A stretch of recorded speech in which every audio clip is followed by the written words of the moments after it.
How to fix there is a system repair pending error when running SFC scan on Windows. 1. Remove the pending.xml file at c:\windows\wins_xs. 2.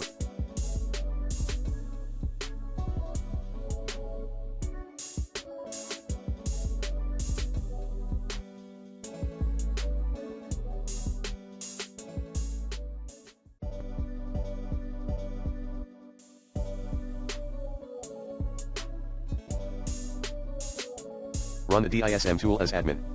Commands include dism/online/cleanup image/check health dism/online/cleanup image/scan health dism/online/cleanup image/restore health dism/online/cleanup image/restore health/source wimx sources install.wim1/limit access 3.